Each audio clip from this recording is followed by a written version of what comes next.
Daniel Harper had spent 3 years crafting the perfect fishing rod from a fallen oak branch, never knowing this simple gift would change everything. When he took 8-year-old Emma to their favorite spot by Willow Creek, armed with homemade bait and endless patience, a quiet stranger downstream was capturing every precious moment on camera. What started as a father teaching his daughter to fish would soon become the most watched nature documentary segment of the year. But that morning, Daniel only cared about one thing: seeing his little girl smile for the first time since her mother's passing. Little did he know that someone was watching, someone who would transform their humble life into something extraordinary. Before we carry on, please hit the subscribe button to make my day, and let me know where you are watching from in the comments. The morning mist hung low over Willow Creek as Daniel Harper carefully placed the handcrafted fishing rod into the back of his weathered pickup truck. Its wooden handle worn smooth by countless hours of patient carving during late nights when sleep refused to come. The rod represented more than just a fishing tool. It was 3 years of love translated into carved wood, fashioned from a branch that had fallen during the storm that claimed his wife Sarah's life. Each groove and curve had been shaped by his calloused hands, while Emma slept in the next room, the gentle scraping of his whittling knife against oak providing a meditative rhythm that helped him process grief too heavy for words. Emma bounded out of their small apartment above the hardware store, her untamed auburn curls bouncing with excitement that had become increasingly rare since that terrible night 3 years ago. At 8 years old, she possessed her mother's bright green eyes and infectious laugh, though the latter had been muted by loss and the weight of growing up too fast in a world that suddenly felt uncertain and fragile. Today marked the first time in months that Daniel had seen genuine anticipation light up her features, and he silently prayed that this fishing expedition would restore some of the childhood wonder that grief had stolen from both of them. "Is this really the rod you made just for me, Dad?" Emma asked, running her small fingers along the smooth surface of the carved handle as Daniel secured their tackle box in the truck bed. The box itself was a testament to their modest circumstances, filled with hooks straightened and rebent, sinkers crafted from melted tire weights, and lures carved from scrap wood and painted with nail polish that Sarah had left behind. "Every inch of it, sweetheart," Daniel replied, his voice carrying the quiet pride of a man who had learned to find meaning in small accomplishments.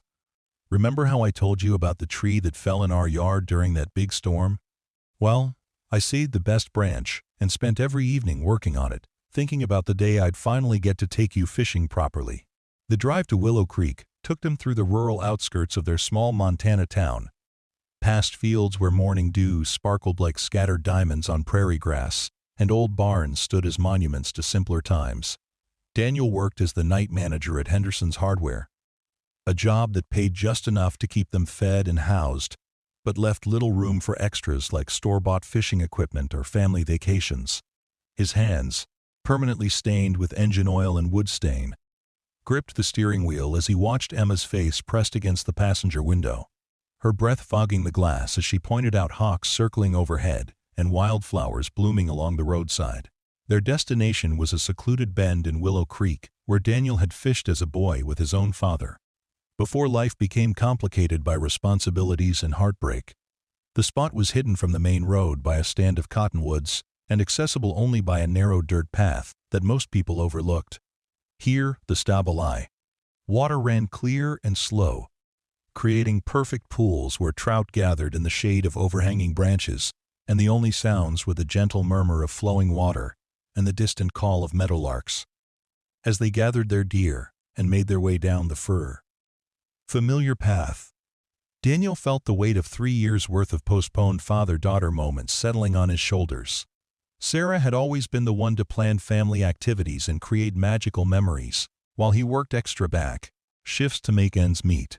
Now, with just the two of them navigating life together, every shared experience felt both precious and fragile.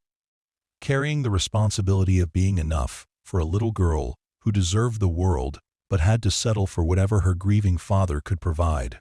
"Look, Dad, there's someone else here already," Emma whispered as they emerged from the trees, pointing downstream to where a lone figure sat motionless on a fallen log about 50 yards away. The man appeared to be in his 40s, dressed in earth-toned clothing that blended seamlessly with the natural surroundings, and he held what looked like a camera with an impressive telephoto lens pointed toward the water.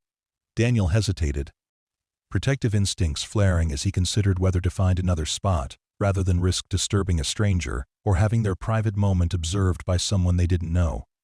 But Emma was already heading toward their usual fishing spot, her excitement undimmed by the presence of another person. And Daniel decided that the creek was big enough for everyone as long as they maintained respectful distance. "Good morning," Daniel called out in a friendly tone as they passed within speaking distance of the stranger, who looked up from his camera with a gentle smile that immediately put them at ease. "Beautiful morning for fishing," the man replied, his voice carrying a slight accent that Daniel couldn't quite place. "I'm Marcus Webb, and I was just documenting some of the wildlife activity along the creek. Hope I'm not intruding on your plans." "Not at all," Daniel responded, shifting the tackle box to his other hand, as Emma tugged impatiently at his sleeve. "I'm Daniel, and this is my daughter Emma. We come here sometimes when we can get away from town." Marcus nodded approvingly, his keen eyes taking in the handcrafted fishing rod and the obvious care with which Daniel had prepared for their outing. "That's a beautiful rod you've got there. Handmade, if I'm not mistaken?" Pride flickered across Daniel's weathered features as he held up the carved oak rod for Marcus to admire. "Took me 3 years to get it just right. Had to learn everything from scratch, but Emma deserved something special for her first real fishing lessons." What Daniel didn't know was that Marcus Webb was one of the most respected wildlife documentary filmmakers in the country, currently on assignment for the Discovery Channel's new series about the healing power of nature and human connection to the outdoors. Marcus had spent the past month traveling through rural America, capturing stories of people who found solace and meaning in the natural world. And something about this father and daughter had already caught his professional attention in ways that went beyond mere documentary footage. As Daniel and Emma settled into their chosen spot, Marcus discreetly adjusted his camera settings and continued his patient observation of the creek's wildlife. Though his lens increasingly found itself drawn to the quiet drama unfolding upstream, there was something deeply moving about watching a father introduce his daughter to a tradition that had clearly been passed down through generations, especially when that tradition was being honored with such obvious care and reverence, despite what appeared to be modest financial circumstances. "Okay, Emma, the first thing you need to know about fishing is that it's not really about catching fish," Daniel said as he helped his daughter settle onto a smooth boulder that provided the perfect height for casting. "It's about patience and watching and learning to be still enough that you become part of the world around you instead of just passing through it."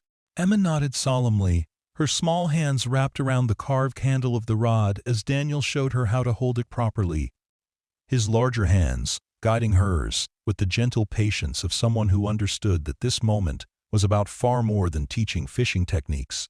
The homemade bait, a mixture of corn kernels and breadcrumbs that Daniel had prepared the night before, glistened in the early morning sunlight as he demonstrated how to bait the hook without injuring herself. "Why did you make the rod yourself, instead of buying one from the store?" Emma asked, her voice carrying the genuine curiosity of a child who was beginning to understand that their family did things differently than some others. Though she had never known their circumstances to be anything but normal, Daniel paused in his demonstration, considering how to explain the complex mixture of necessity, pride, and love that had motivated his 3-year carving project.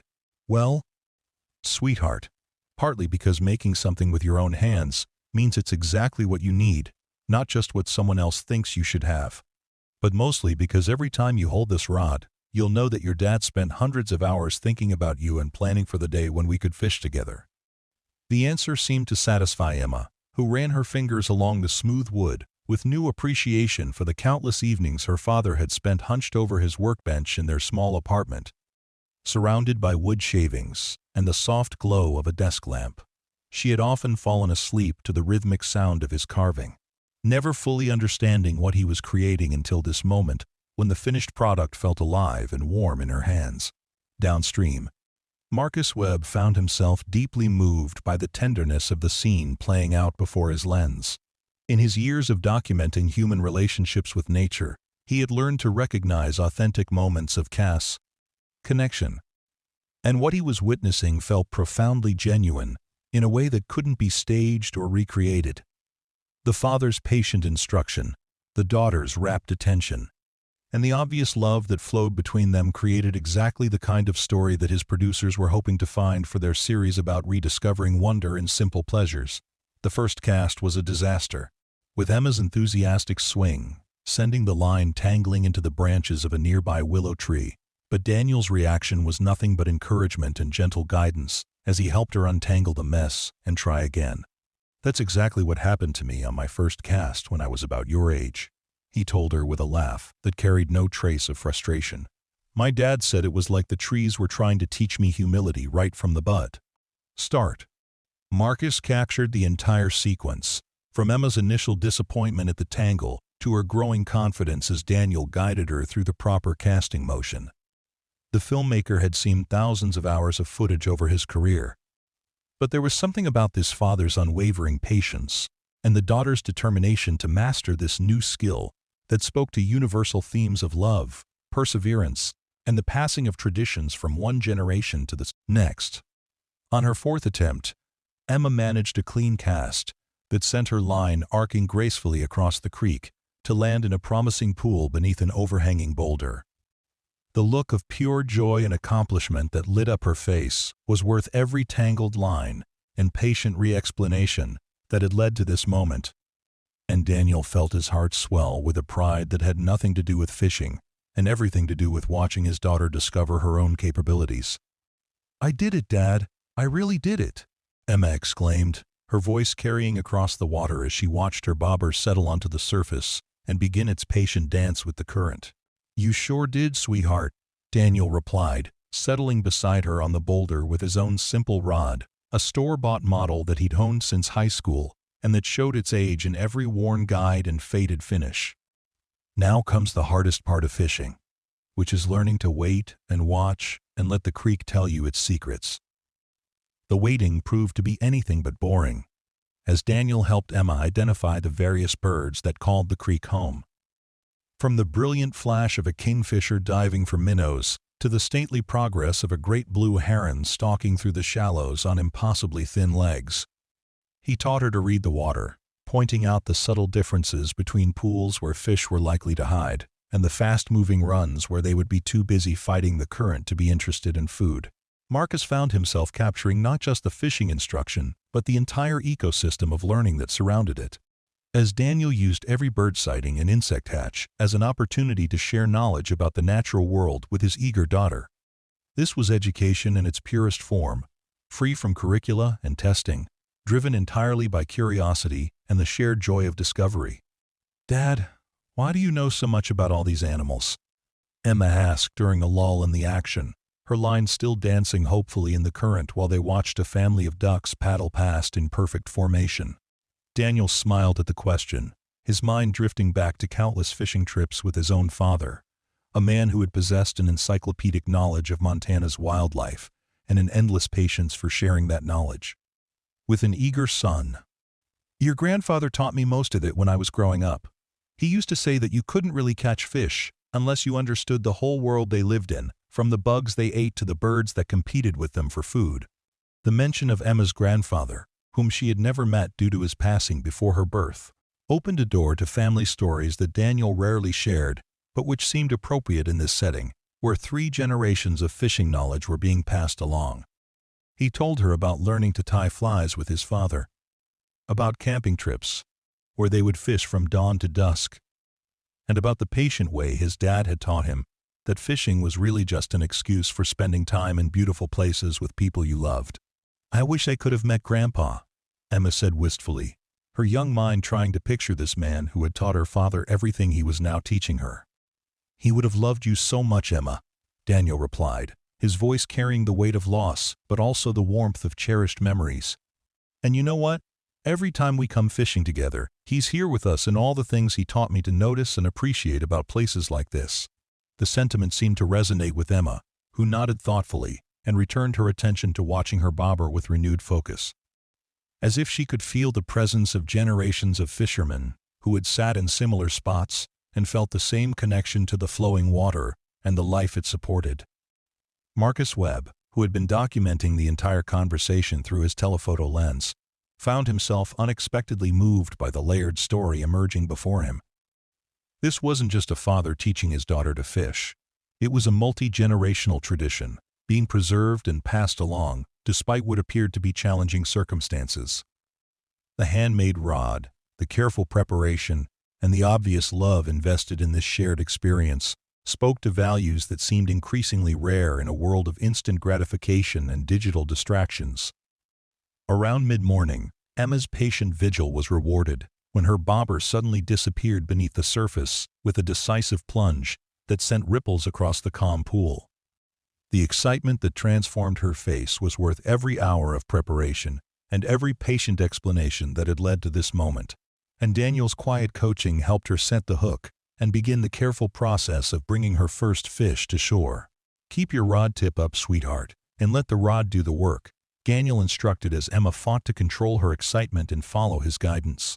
"Don't reel too fast, just keep steady pressure and let him tire himself out."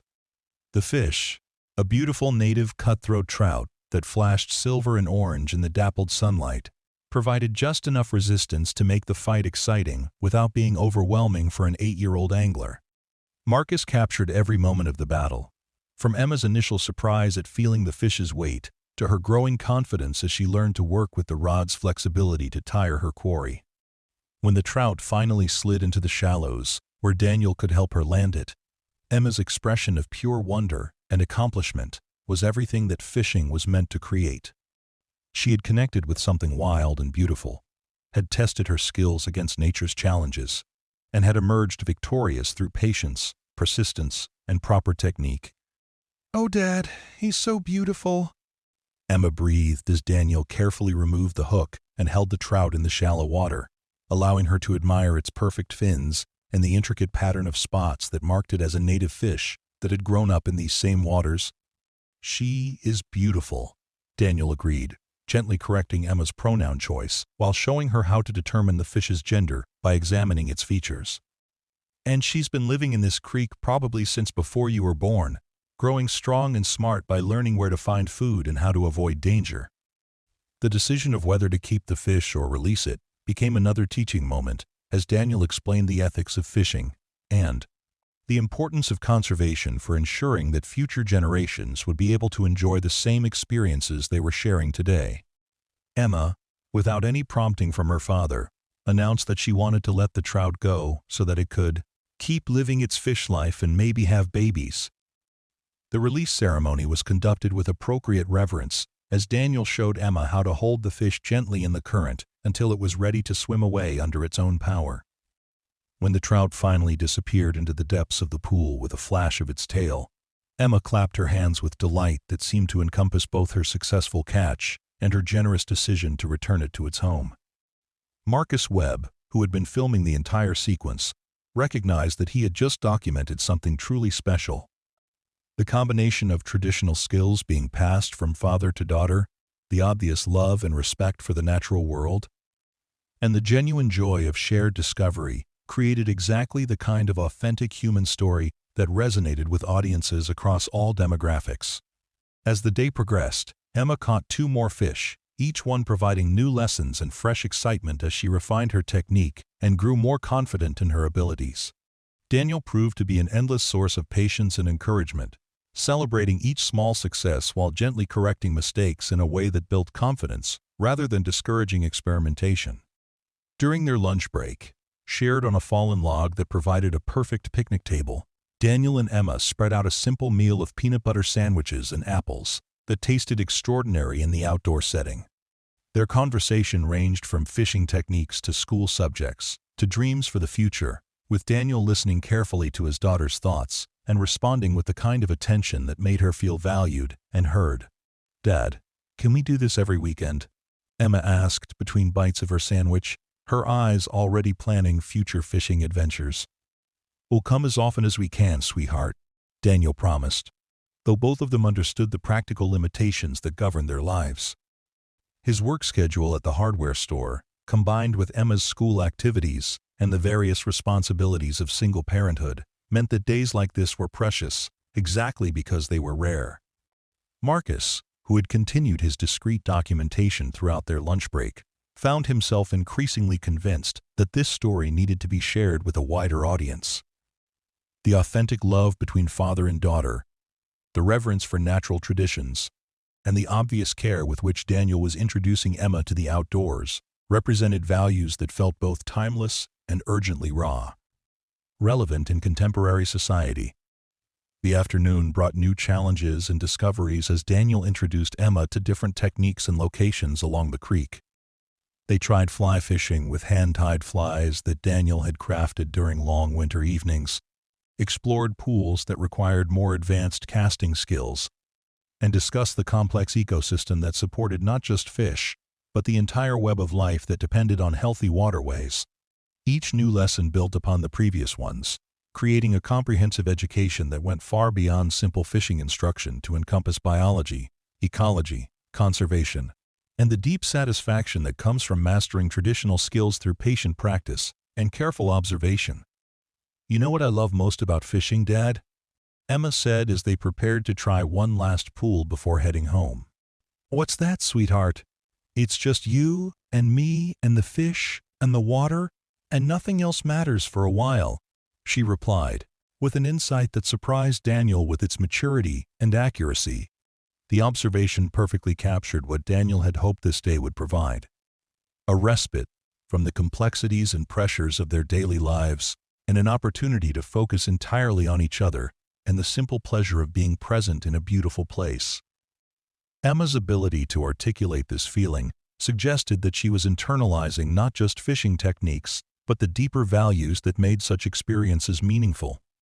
As the sun began its descent toward the western mountains, casting longer shadows across the creek and painting the water with gold and amber reflections, Daniel and Emma packed up their gear with the satisfied tiredness that comes from a day well spent outdoors. Emma had caught 5 fish in total, releasing all of them after careful examination and appreciation, and she had mastered the basic skills that would allow her to enjoy fishing for the rest of her life. The drive home was filled with excited recounting of the day's adventures, as Emma relived each catch and planned improvements for their next outing. Daniel listened with the deep contentment of a father who had successfully shared something precious with his daughter, creating memories that would sustain both of them through whatever challenges lay ahead. What neither of them knew was that Marcus Webb had captured nearly 6 hours of footage that would soon transform their quiet family tradition into something much larger and more significant than either could have imagined. The filmmaker had recognized in their story the perfect embodiment of the themes his series was meant to explore, and he was already planning how to approach them, about featuring their experience in what he believed could become the most compelling segment of the entire documentary project. 3 weeks later, Daniel was surprised to receive a phone call at work from someone identifying himself as Marcus Webb, the nature photographer they had briefly met at Willow Creek.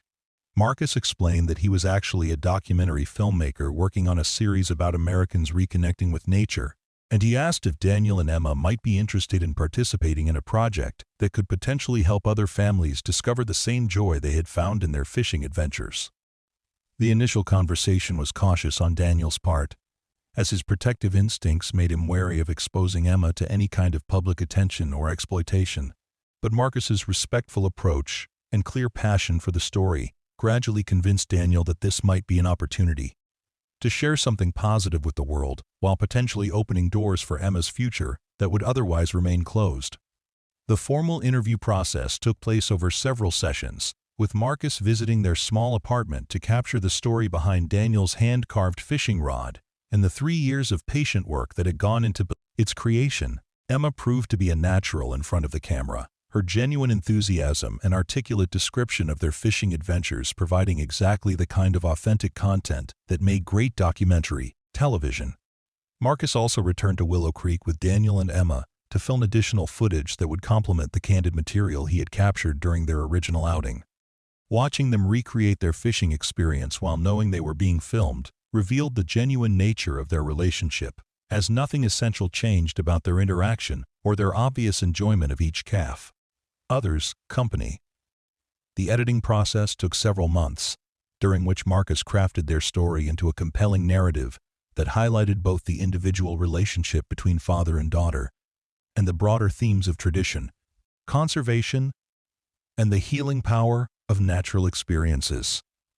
The segment, titled Carved with Love, was scheduled to premiere as part of the Discovery Channel's new series, Finding Home Outdoors, during the network's annual nature programming event. When the episode finally aired, 6 months after their original fishing trip, Daniel and Emma watched from their small living room with a mixture of excitement and nervousness about seeing their private moments transformed into public entertainment. What they discovered was a beautifully crafted piece of storytelling that honored both their relationship and the values they represented. Presenting their story as an inspiring example of how meaningful family traditions could thrive even in challenging circumstances, the response was immediate and overwhelming. Within hours of the broadcast, the Discovery Channel's website was flooded with comments from viewers who were moved by the story of a single father's dedication to creating magical experiences for his daughter despite obvious financial limitations. Many shared their own stories of learning to fish with parents or grandparents, while others expressed admiration for Daniel's craftsmanship and Emma's wisdom beyond her years.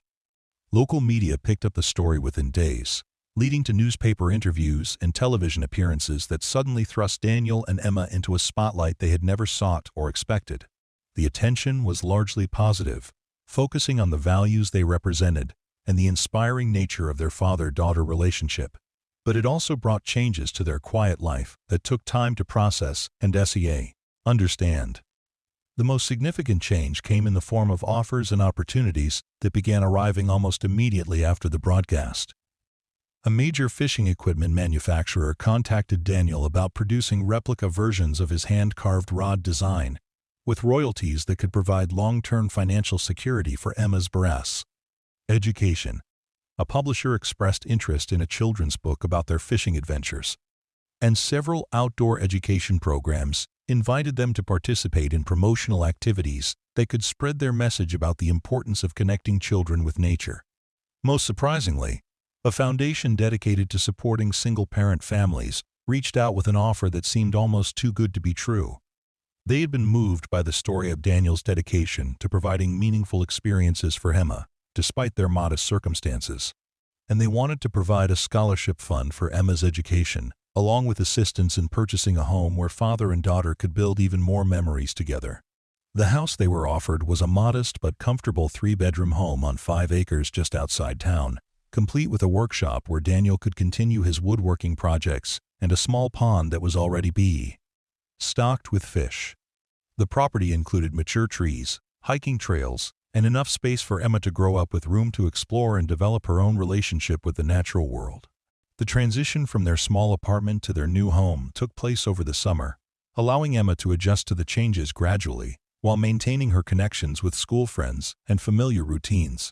The workshop became Daniel's sanctuary, where he continued crafting fishing rods and other outdoor equipment, while also beginning to work on projects that could be sold to supplement their income and build long-term financial stability. Emma's transformation was perhaps even more remarkable than the changes in their living situation. The confidence she had gained from mastering fishing skills carried over into other areas of her life, and she began participating in outdoor education programs at school, while also joining a local youth conservation group that worked on stream restoration projects throughout the region. The scholarship fund established by the foundation ensured that Emma would be able to pursue higher education without the financial constraints that had limited Daniel's own opportunities.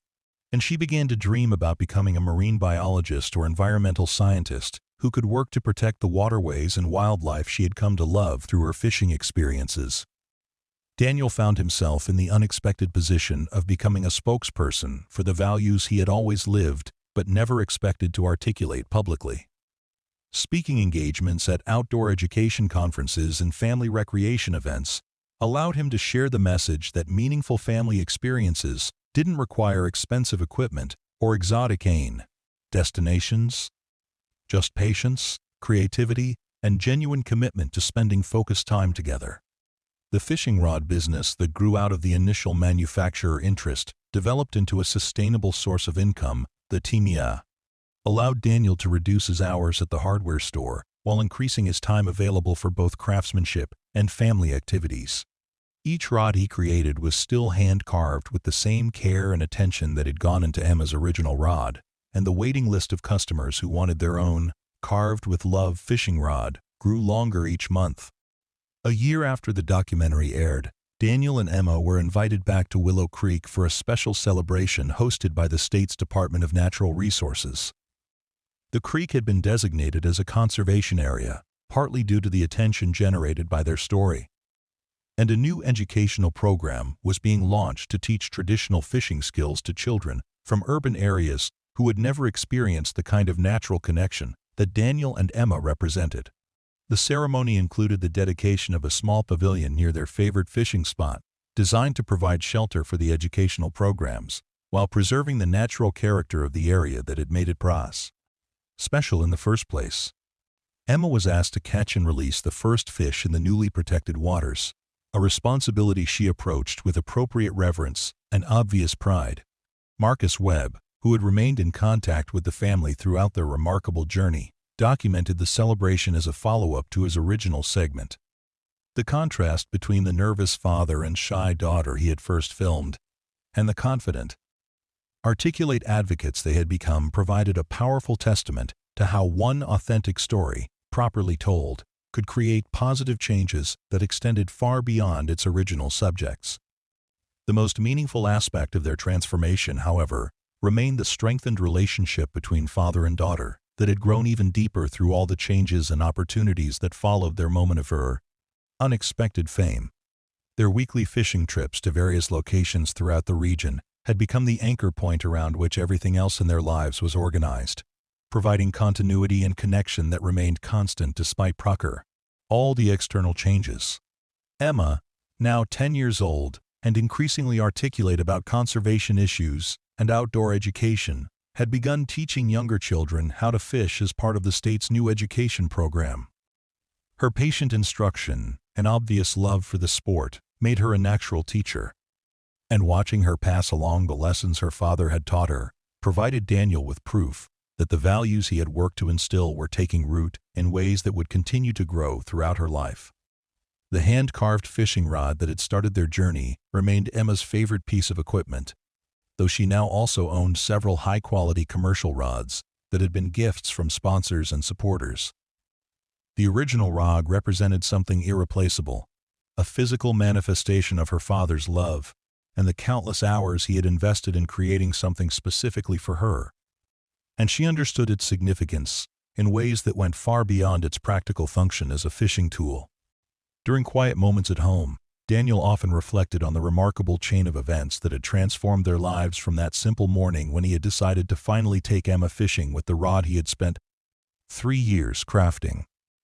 The idea that a stranger with a camera could have been watching their private moment still seemed surreal.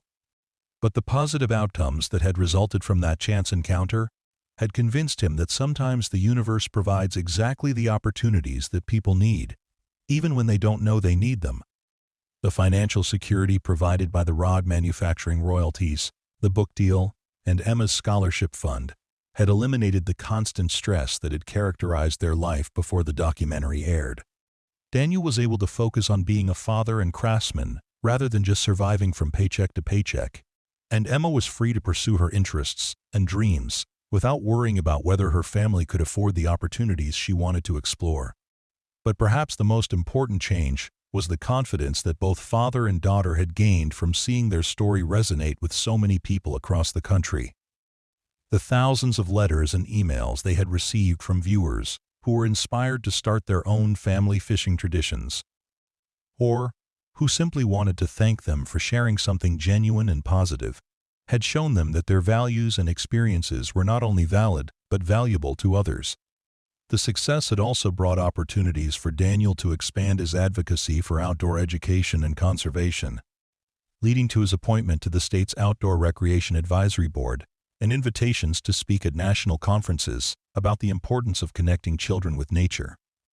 His message remained consistent with the values that had guided his parenting from the beginning, that real education and character development happened through shared experiences in natural settings, not through expensive programs or sophisticated equipment. Emma's growing involvement in conservation work had led to her participation in a youth advisory panel for the state's Fish and Wildlife Department, where her combination of practical fishing knowledge and genuine passion for protecting natural resources made her voice particularly valuable in discussions about how to engage young people in environmental stewardship. The pond on their new property had become a testing ground for Emma's expanding skills and a convenient location for teaching other children the basics of fishing without requiring trips to more distant locations. Daniel had installed a small dock and built benches from locally harvested wood, creating a perfect outdoor classroom where the lessons he had learned from his own father could be passed along to a new generation of young banglers. 2 years after the documentary first aired, Daniel and Emma were invited to participate in a follow-up special that would explore how their lives had changed and what lessons other families might draw from their experience.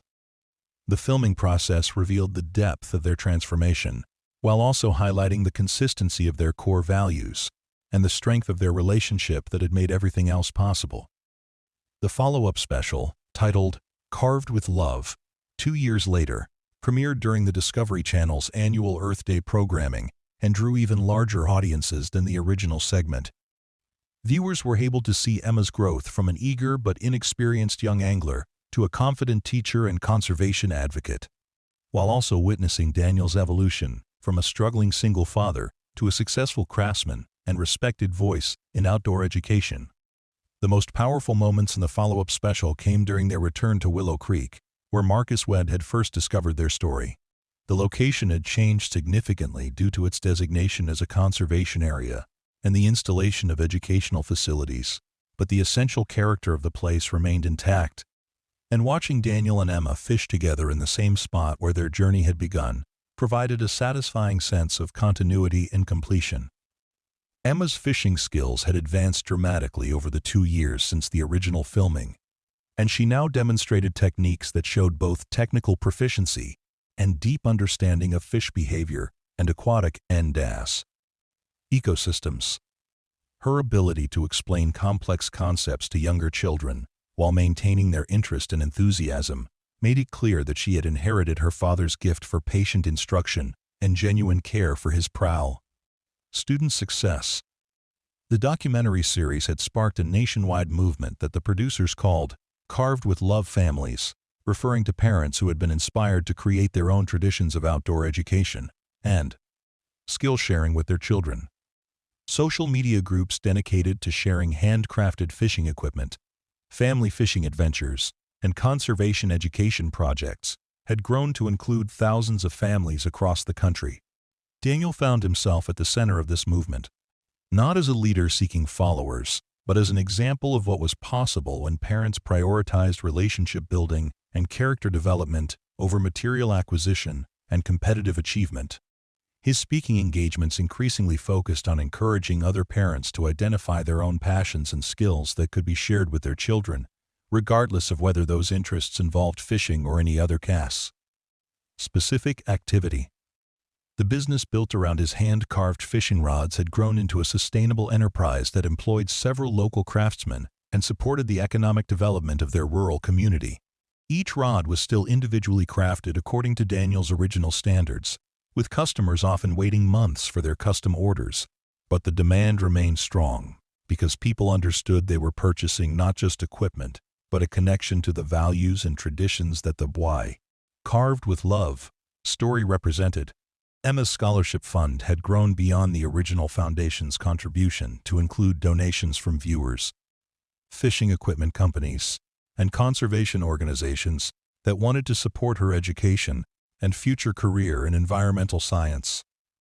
The fund would ensure that she could attend any college or university she chose, freeing her to focus on academic achievement and personal development rather than financial concerns.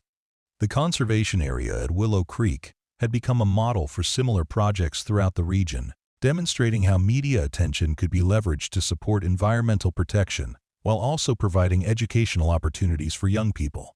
The success of the interpretive programs held there had led to requests from other states for assistance in developing similar initiatives that combined conservation education with traditional outdoor skills instruction. 3 years after Marcus Webb had first pointed his camera at a father teaching his daughter to fish, Daniel and Emma found themselves preparing for what they knew would be their final formal participation in the documentary BS project. The third installment, planned as a feature-length special, would explore the broader impact of their story on outdoor education and family recreation across the country. The filming for this final chapter took them to locations throughout the American West, where they visited families who had been inspired to start their own fishing traditions. Conservation areas that had been established or expanded, partly due to the attention generated by their story, and schools that had incorporated outdoor education programs based on the model they represented. At each location, Daniel and Emma encountered people whose lives had been touched by their example. From single parents who had found the courage to try new activities with their children, to entire communities that had rallied around conservation projects, inspired by the values portrayed in the original documentary. The cumulative impact was both humbling and inspiring, demonstrating how one authentic story, properly shared, could create ripple effects that extended far beyond its original scope. The most emotional moment of the final filming came during a visit to a children's hospital where young patients were learning to tie flies and practice casting techniques as part of their therapy programs. Emma, now 12 years old and poised beyond her years, spent an entire day working with children who were facing medical challenges far more serious than anything she had ever experienced. Sharing her knowledge and enthusiasm, while learning from their courage and resilience in ways that would influence her perspective for years to come. The hospital's recreational therapy program had incorporated fishing education after several staff members saw the original documentary and recognized how the meditative aspects of the sport could benefit patients dealing with long-term treatment regimens. Children who had been struggling with depression and anxiety related to their medical conditions found that focusing on the precise movements required for fly tying and casting provided both distraction from their concerns and a sense of accomplishment that boosted their confidence and mood. Emma's natural teaching ability and obvious genuine care for each child she worked with made her an instant favorite among the young patients, who responded to her patient instruction and encouraging presence with enthusiasm that impressed even experienced therapy staff.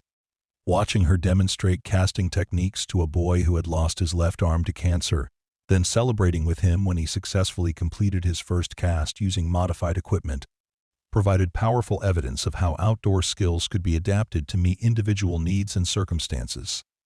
Daniel observed these interactions with the deep pride of a father watching his daughter demonstrate values that went far beyond anything he had explicitly taught her.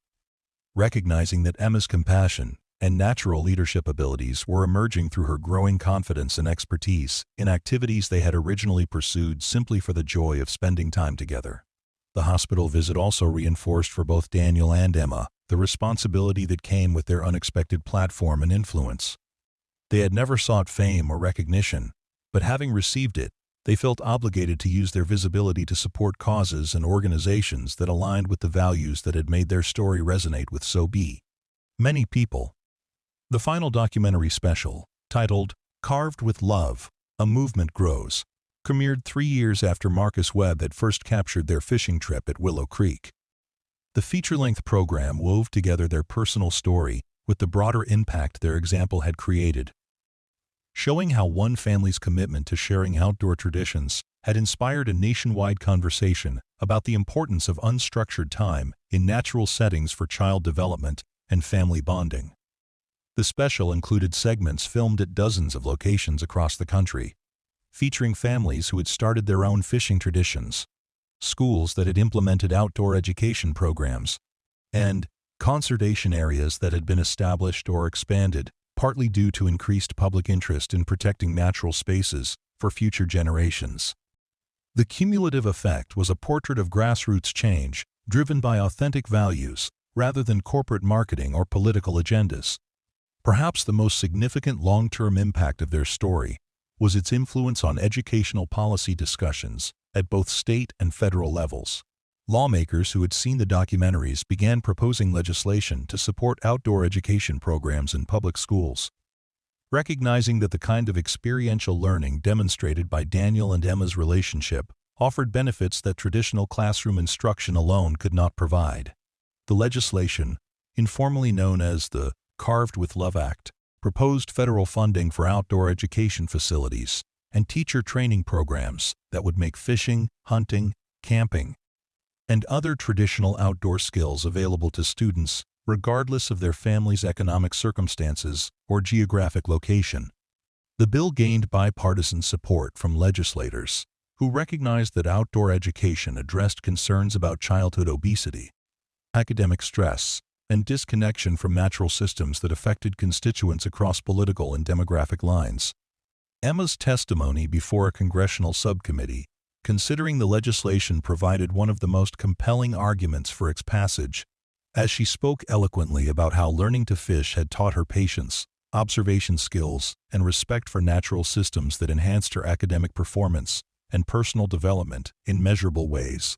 Her poise and articulate advocacy impressed even skeptical lawmakers who had initially viewed outdoor education as a luxury rather than a necessity. The passage of the legislation, which included specific provisions for supporting single-parent families and economically disadvantaged communities, represented a vindication of the values that Daniel had always held, but had never expected to see reflected in national policy. The idea that his simple decision to teach Emma to fish could contribute to educational opportunities for children across the country seemed almost impossibly grandiose, yet the evidence was undeniable. By the time Emma entered high school, she had become a nationally recognized advocate for outdoor education and conservation, speaking at conferences and participating in policy discussions while maintaining her focus on academic achievement and personal development. Her combination of practical outdoor skills, scientific knowledge, and genuine passion for environmental protection made her a powerful voice for her generation's concerns about climate change and habitat preservation. The fishing rod manufacturing business that had grown from Daniel's original hand-carved creation had evolved into a company that employed more than 30 people in their rural Montana community, providing good jobs and economic stability in an area that had previously struggled with limited opportunities for young people. The success had attracted other outdoor recreation businesses to the region, creating a cluster of sustainable economic activity that supported dozens of families while maintaining the area's natural character. Daniel's role in the company had shifted from craftsman to designer and quality control supervisor, allowing him to maintain his involvement in the creative process while delegating much of the physical production to skilled employees who shared his commitment to excellence and attention to detail. Each rod still met the same standards he had established for Emma's original rod, ensuring that customers received equipment worthy of the "carved with love" brand and the values it represented. The financial success had also enabled Daniel to establish a foundation that provided outdoor education opportunities for children from single-parent families, ensuring that economic circumstances would not prevent other young people from experiencing the kind of character-building activities that had been so important in Emma's development. The foundation sponsored fishing trips, camping expeditions, and skill-building workshops that reached hundreds of children each year.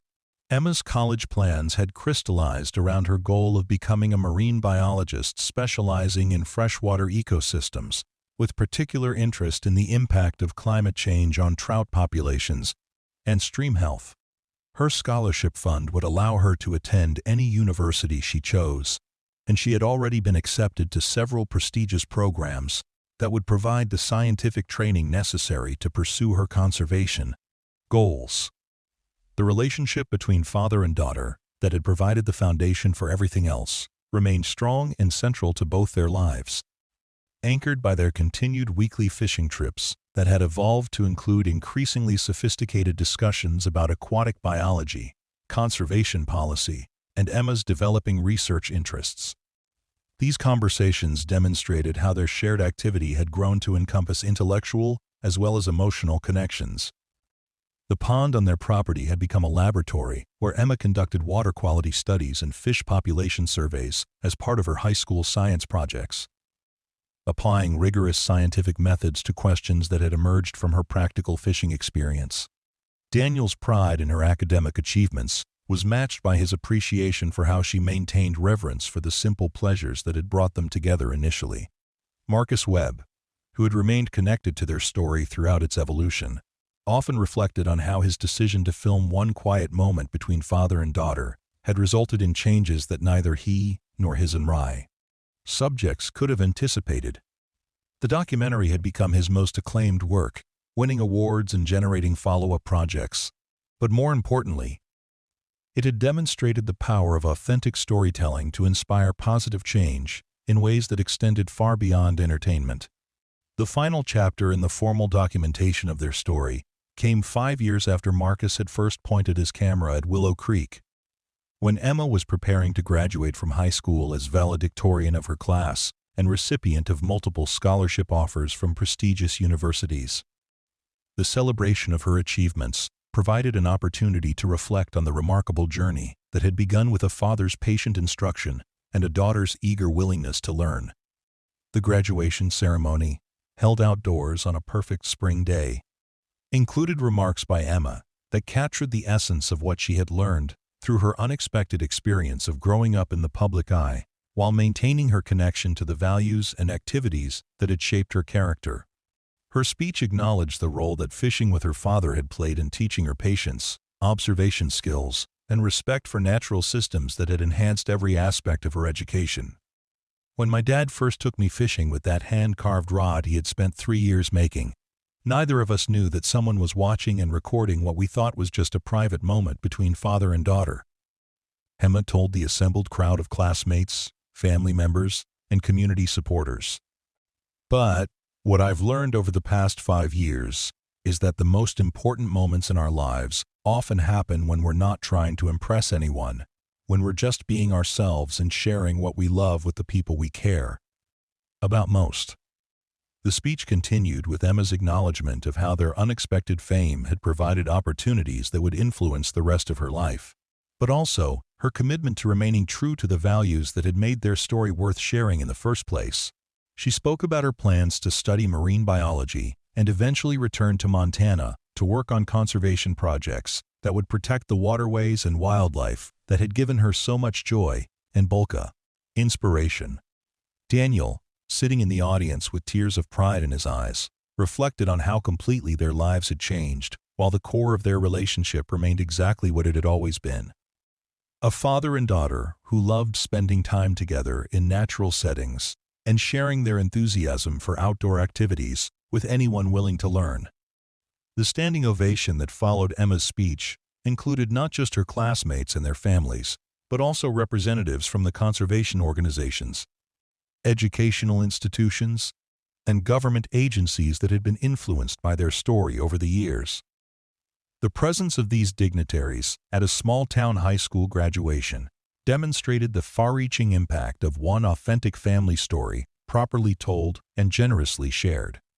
As Emma prepared to leave for college in the fall, father and daughter made plans for a special fishing trip that would take them back to Willow Creek, where their remarkable journey had begun with Marcus Webb's quiet observation of their natural teaching and learning process. The trip would be private, without cameras or publicity, just an opportunity for them to reconnect with the simple pleasure that had made everything else possible. The morning of their return to Willow Creek dawned clear and calm, with conditions that reminded Daniel of that original day when he had finally decided to share his hand-carved fishing rod with Emma and introduce her to the sport that had meant so much to him throughout his own life. The conservation area that now protected the creek showed signs of careful management and educational use, but the essential character of the place remained unchanged. Emma, now 18 and preparing for college, demonstrated fishing skills that had progressed far beyond anything Daniel had imagined when he first guided her small hands on the carved oak rod. Her casts were precise and graceful, her understanding of fish behavior was sophisticated, and her ability to read water conditions rivaled that of guides with decades of experience. But more important than her technical proficiency was the obvious joy she still found in the simple act of fishing with her father. The genuine enthusiasm that had attracted Marcus Webb's attention years earlier and had made their story resonate with millions of viewers who recognized authentic love and shared purpose when they saw it. As they fished together in the same pool where Emma had caught her first trout, both father and daughter felt the presence of all the people whose lives had been touched by their example. From the children in hospitals who had learned to tie flies as part of their therapy, to the legislators who had been inspired to support outdoor education funding by Emma's testimony before Congress. The hand-carved fishing rod that had started their journey remained Emma's favorite piece of equipment, though it was now accompanied by a collection of high-quality rods that represented gifts from sponsors, admirers, and conservation organizations that wanted to support her continued involvement in fishing and environmental advocacy. "You know what I've realized over all these years, Dad?" Emma said as they packed up their gear at the end of what they both knew would be their last fishing trip before her departure for college. "What's that, sweetheart?" Daniel replied, carefully securing the original oak rod in its special case with the same reverence he had always shown for the piece that represented so much more than its practical function. "The rod you carved for me was never really about fishing," Emma said with the insight that had impressed adults throughout her involvement in conservation and education advocacy. "It was about love and patience and believing that I was worth 3 years of your time, even when you didn't know if I would ever be interested in fishing at all." The observation perfectly captured what Daniel had hoped she would understand about the broader lessons embedded in their shared experiences. That the specific activity mattered less than the attention, care, and respect that characterized their relationship and made every moment they spent together meaningful and memorable. As they drove home from Willow Creek, for what they both understood would be the last time, as a father teaching his daughter, both Emma and Daniel carried with them the satisfaction of knowing that their simple family tradition had somehow contributed to positive changes in education policy, conservation funding, and family recreation opportunities that would benefit countless other children for generations to come. The legacy of their story extended far beyond their individual achievements or the financial success that had transformed their circumstances, encompassing a renewed appreciation for the value of unstructured time in natural settings and the importance of passing traditional skills from one generation to the next in ways that build character, confidence, and environmental stewardship. Emma's departure for college marked not an ending, but a transition, as she carried with her the values and perspectives that had been shaped by years of fishing with her father and sharing their story with people across the country who had been inspired to create their own family traditions based on outdoor activities and skill sharing. The pond on their property would continue to serve as a teaching location where Daniel could work with other children whose parents had been inspired by their example, ensuring that the bourbon eye, carved with love tradition, would continue to spread through hands-on instruction and patient mentorship that honored the values that had made their original story so compelling. Marcus Webb's decision to film One Quiet Morning at Willow Creek had created a legacy that none of them could have anticipated, demonstrating how authentic stories about love, patience, and respect for natural systems could inspire changes that extended far beyond their original scope to influence education policy, conservation funding, and family relationships across the country. Years later, when Emma had completed her graduate studies and returned to Montana to begin her career as a research biologist specializing in stream restoration and trout conservation, she would often reflect on how her path had been shaped by that morning when her father had finally shared his hand-carved fishing rod and introduced her to the sport that would influence every aspect of her professional and personal development. The story that had begun with a simple act of generosity, a father's patient instruction, and a daughter's eager willingness to learn, had evolved into a movement that touched thousands of lives and influenced national policy, proving that the most important changes often begin with individuals who are simply trying to share what they love with the people they care about most.